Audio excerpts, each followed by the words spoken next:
Eu tava pegando a pista aqui. Acabei de chegar agora há pouco, que eu tô sentindo um barulho nessa roda aqui, ó.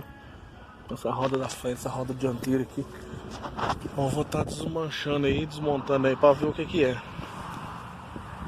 Aqui, gente, eu tirei a roda aqui, ó, desmontei, ó, a pinça ali, ó. O problema meu aqui, ó, é o seguinte. O problema meu aqui é que de um lado aqui, ó,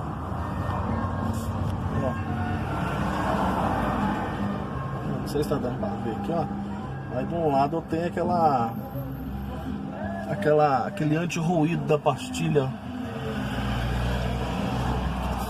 Aqui, ó, essa latinha aqui, ó, e do outro lado não tem, ó, do outro lado não tem, ó.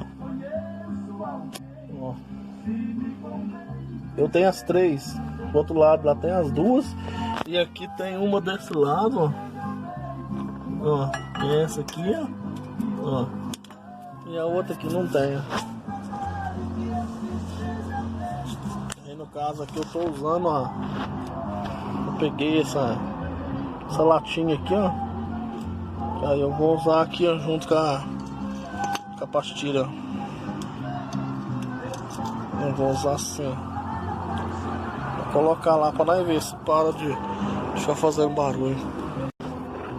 Aí, tá vendo a latinha aqui, ó? Tá vendo a latinha que eu pus aqui, ó? Do outro lado lá tá a original, ó. Tá vendo aqui, ó? Essa aqui é a original, ó.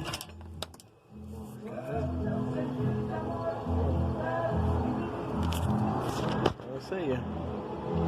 Tá limpada aqui.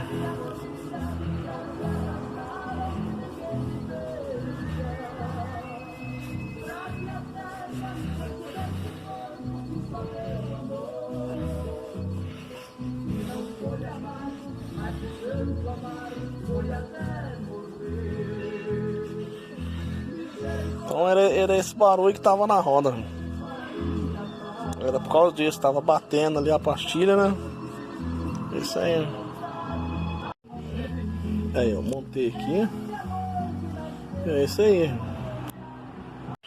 Então o barulho que tava fazendo na roda aqui é por causa daquela garrinha das pastilhas, né?